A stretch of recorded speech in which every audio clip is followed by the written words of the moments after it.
Boomer lovelies, it's a lovely आपदा and आज हम बात करने वाले हैं एक ऐसे टॉपिक के ऊपर जो हर किसी के माइंड में कभी ना कभी तो आया ही है। क्या एलियंस एग्जिस्ट करते हैं या फिर नहीं?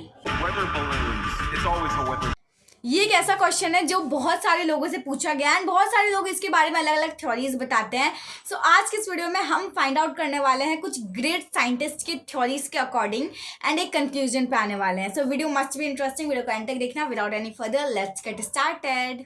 Best to my knowledge, there is no evidence for alien life on Earth. Do you believe in aliens? There is a definitely. Maybe there is a little bit of an element of truth in it somewhere. It's always a weapon. इस case पे कई सारी movies भी बनी है और काफी सारी कॉन्स्पिरेसी थ्योरीज भी है, जैसे कि area 51. I'm known for working at a classified base near Area 51. And there we reverse engineered alien spacecraft. And अगर आपको एरिया 51 का अलग से वीडियो चाहिए क्योंकि एक बहुत ही ज़्यादा इंटरेस्टिंग टॉपिक है, सो आप मुझे कमेंट में बता सकते हो। सो हम कहते हैं हाँ एलियन। ये एलियन वाली खबर एक महीने पहले और ज़्यादा हाईलाइट हो गई जब फॉर्मर यूएस इंटेलिजेंस ने बोला कि उसे नॉन ह्यूमन बायोलॉजिस्ट ट्रैश के पास मिला है। Publicly already in my News Nation interview, biologics came with some of these recoveries. Yeah. Were they, I guess, human or non-human biologics? Non-human.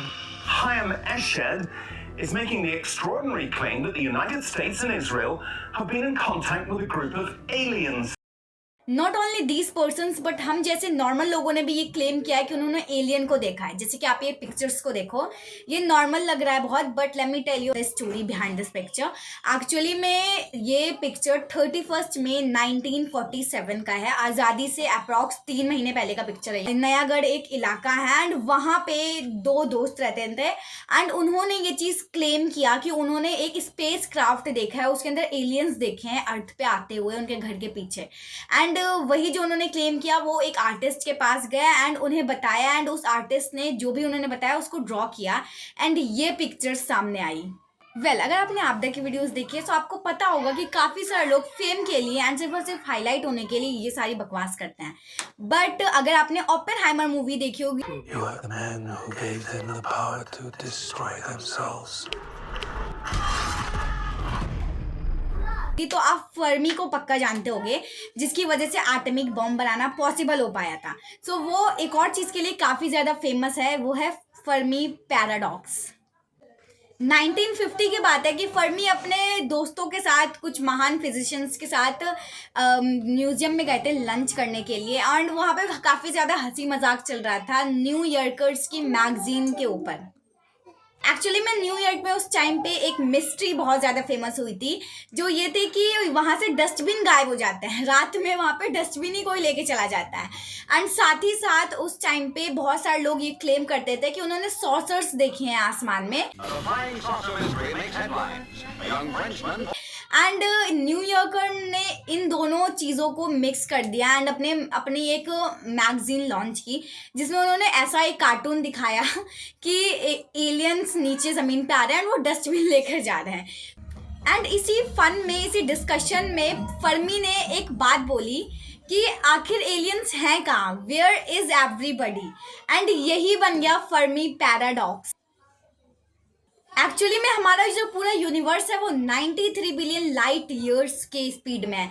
It means कि अगर हम लाइट के speed से travel करते हैं तब भी हमें 93 बिलियन ईयर्स लग जाएगा हमारे यूनिवर्स के एक पॉइंटिंग से एंड तक पहुंचने में। इतना ही नहीं, पूरे यूनिवर्स में 2 ट्रिलियन से भी ज़्यादा गैलेक्सीज हैं। हर गैलेक्सी में 1 लाख मिलियन स्टार्स हैं एंड प्लैनेट्स तो इतने सारे हैं कि हम इमेजिन ही नहीं कर सकते हैं। सो इतने बड़े यूनिवर्स में, इतनी सारी गैलेक्सीज में, इतने सारे स्टार्स, इतने सारे प्लैनेट्स हैं, क्या यहाँ पे एलियंस हैं? और अगर एलियंस हैं तो अभी तक हमें मिले क्यों नहीं? यही है फर्मी पैराडॉक्स।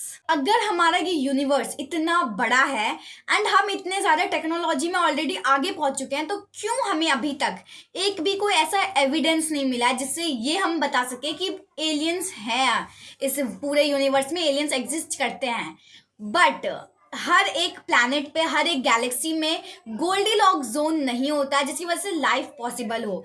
अब ये गोल्डीलॉक जोन क्या है? तो गोल्डीलॉक जोन को समझने के लिए मेरे पास एक बहुत ही अच्छी कहानी है।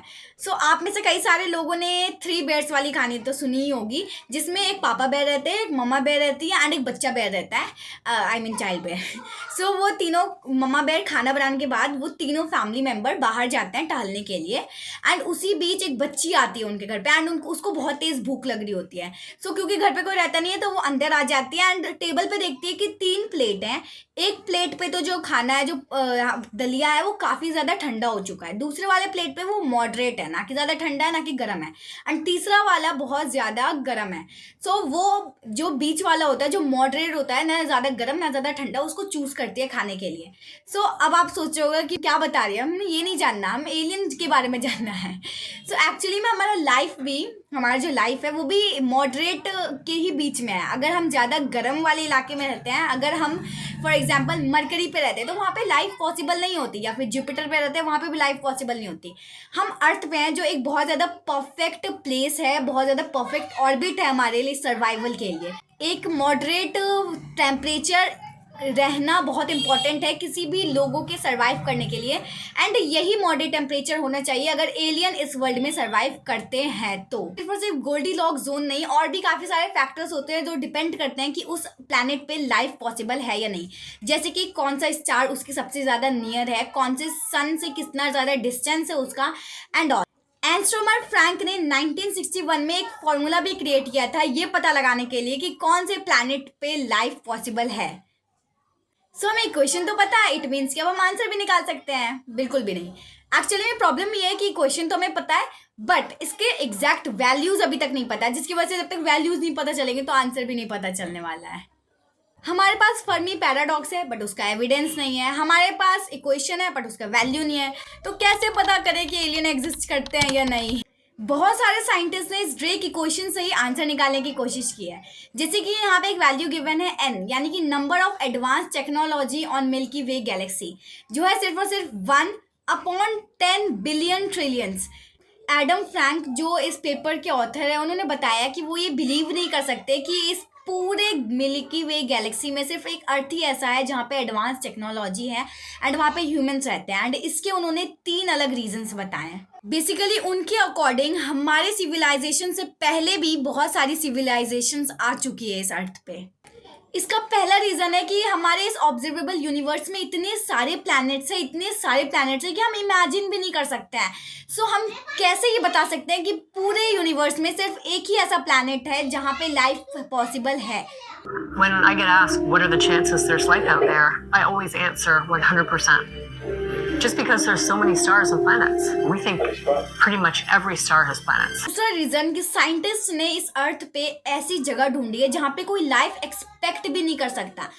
We've also discovered life on Earth in environments where nobody expected to find it. We see life all the way deep in the subsurface of the planet, miles down in like gold mines. We see life near volcanic calderas. We see life on nuclear reactors. We see life in the most extremes.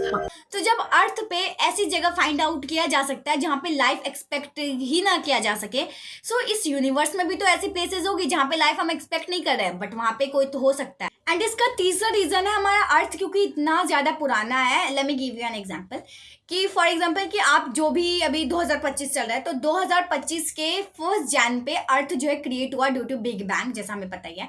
So big bang से अर्थ create हुआ and then December 31 दिसंबर, अभी हम imagine करते हैं कि अभी हम 15 दिसंबर पे हैं एंड 15 दिसंबर पे हम ह्यूमन सेपियंस जो है क्रिएट होना स्टार्ट हुए हैं, ठीक है। फिर 23 पे फिर हमने कुकिंग सीखा, स्किल्स आई हमारे अंदर एंड ऑल। सो ये जो टाइम है जब हमने सारी चीज़ें सीखी, ये एक बहुत ही शॉर्ट टाइम पीरियड है कंपेयर टू जब अर्थ क्रिएट हुआ। एंड हमें ये भी पता है कि हमारा जो अर्थ है वो कभी ना कभी डिस्ट्रॉय भी होगा एंड उसके बाद फिर वापस से भी सिविलाइजेशन स्टार्ट होगी, हमें ये चीज़ पता है। सो क्या हमारे सिविलाइजेशन से पहले कोई सिविलाइजेशन थी? क्योंकि हम तो बहुत ज़्यादा जल्दी ग्रो किया है हम लोगों ने एज़ कम्पेयर टू अर्थ को अगर हम देखें। बट एट दी एंड फिर से वही क्वेश्चन आ जाता है कि अगर एलियंस एग्जिस्ट करते हैं तो हम अभी तक क्यों नहीं मिले? इसके भी काफ़ी सारी थ्योरीज हैं। एक थ्योरी कहती है कि क्योंकि हमारी सिविलाइजेशन ही उतना ज़्यादा लॉन्गर नहीं है कि हम एलियन से मिल लें, उसके मैसेज पहुंचा दें, फिर मैसेज भी उनके ले आए, इतना ज़्यादा लॉन्गर ही नहीं है। Let me give you an example कि मान लीजिए हमने 1962 में एक मैसेज भेजा है एलियन को जो M13 में जाने वाला है, लाइक वो बहुत ज़्यादा दूर है अर्थ से एंड उसको पहुंचने में ही बहुत टाइम लगने वाला है। एंड वो किस तरीके से भेजेगा, वो एक टेलीस्कोप होता है जिसको हम ऐसे राउंड राउंड करते हैं तो वो चलता, तो उसमें ये चीज़ यूज़ किया जाता है। बट वो एक तो वो बहुत ज़्यादा पुरानी टेक्नोलॉजी आ गई है, अब वो चीज़ें यूज़ नहीं होती है। एंड दूसरा रीज़न है कि वो पहुंचने में ही बहुत टाइम लगेगा, एंड वो पहुंचेगा कि नहीं पहुंचेगा वो भी कुछ कंफर्म नहीं है। एंड अगर वो पहुंच भी जाता है सो उसके मैसेज वापस आने के लिए भी बहुत टाइम लगेगा। सो क्या इतने ज़्यादा लॉन्ग पीरियड तक हमारी सिविलाइजेशन रहेंगी, जिसकी वजह से एक चीज़ तो ये आ जाती है कि इतना लंबा तो सिविलाइजेशन ही नहीं है, तो कैसे अगर मैसेज पहुंचता भी है तो हम तक वापस ही आए। सो एक्चुअली में एक टाइम आने वाला है जब हमारा जो अर्थ है वो पूरी तरीके से ख़त्म होने वाला है, क्योंकि हमें पता है कि हम इतना ज़्यादा रिसोर्स कंज्यूम करते हैं, इतना ज़्यादा पॉपुलेशन ग्रोथ इतना ज़्यादा बढ़ रहा है ऑन दी अर्थ। सो एक टाइम के लिए ना तो हम ख़त्म हो जाएंगे, ना तो AI हमें वैसे ही रिप्लेस कर देगा। सो जब पॉपुलेशन ग्रो हो रहा है सो उसके साथ साथ डेवलपमेंट ग्रो ज़्यादा हो रहा है। सो अगर हम एलियंस को फाइंड आउट भी कर लेते हैं सो क्या हम वहाँ पर उस टाइम तक रहेंगे वहाँ पे एलियन से बात करने के लिए? हो सकता है कि हम रहे ही ना, हो सकता है कि AI से वो मिले, जो भी हो। सो एट दी एंड एक्चुअली में इसका कोई आंसर नहीं पता कि एलियंस एग्जिस्ट करते हैं या नहीं, और आप मुझे कमेंट में बता सकते हो कि आपके अकॉर्डिंग क्या एलियन एग्जिस्ट करते हैं। सो अगर मैं अपना बताऊँ सो वही मैं जब भी सोचती हूँ कि एलियन एग्जिस्ट करते हैं सो फिर से मेरे माइंड में आ जाता है अगर करते हैं तो अभी तक क्यों नहीं पता हमें। एंड फिर मेरे माइंड में ये आ जाता है कि इतना बड़ा यूनिवर्स है, इतने सारे प्लैनेट्स हैं, इतने सारे गैलेक्सीज हैं, हम कहाँ कहाँ उसे ढूंढे, कैसे हमें पता रहेगा कि एलियन कहीं पर तो करते ही होंगे। सो हो सकता है एलियंस एग्जिस्ट कर रहे हो या हो सकता नहीं कर रहे हो, आई थिंक कर रहे हैं। एट द एंड माँ मुझे कुछ दिखाई नहीं दे रहा माँ।